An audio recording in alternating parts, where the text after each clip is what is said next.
Hello, this is Engineer Cha. My topic for today is how to use the signs less than, greater than, and equal. We use the signs less than when one value is less than another. We use the sign greater than when one value is greater than another.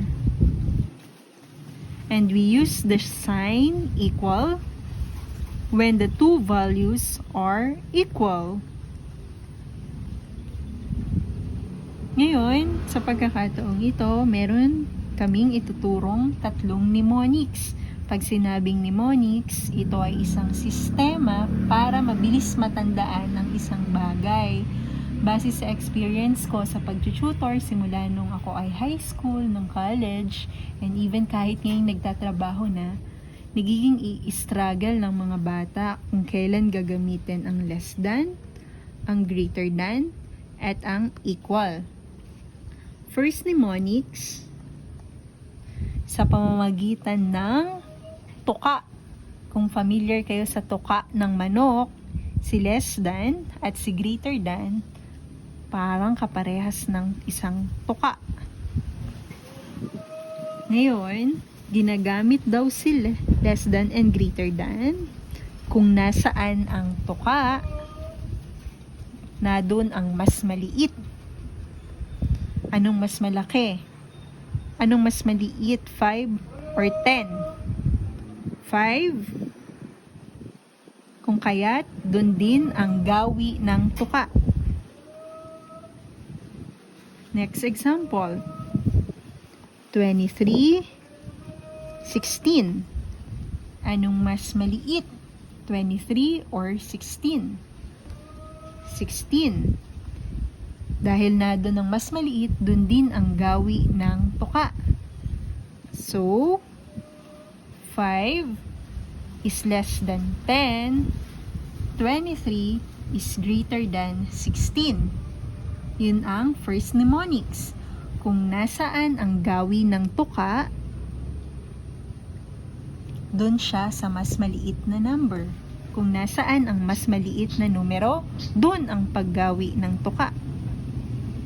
Pangalawang mnemonics. Lahat tayo familiar kay Pac-Man. Kung naabutan niyo si Pac-Man. Si Pac-Man yung kumakain ng mga bilog-bilog. The more na mas marami kang kinakain, mas mataas yung score mo. Ganon din daw kay less than at kay greater than.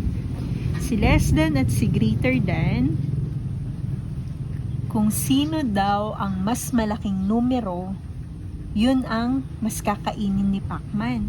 Kasi gutom siya. Mas malaking number, na doon ang bibig ni Pac-Man. So, 10, blank, 20.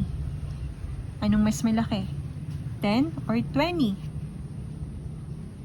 20. Dahil yan ang mas malaki, doon daw haharap ang bibig ni Pac-Man.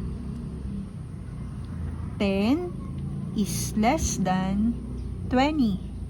Now, 30 blank 25. Ano mas malaki?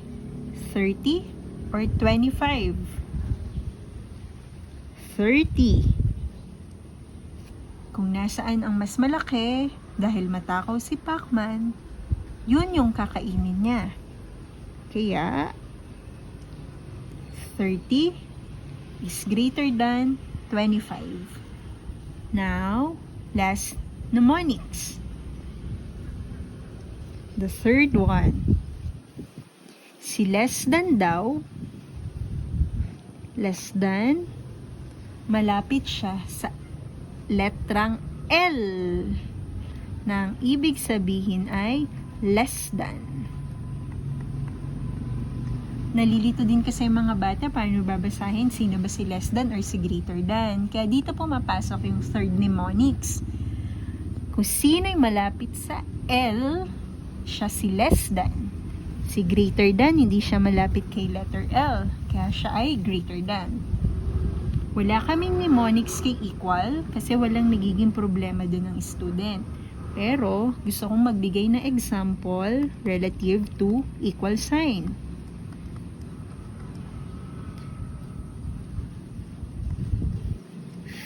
.50 blank 50 cents. This is in peso. They are both equal. That's all I had.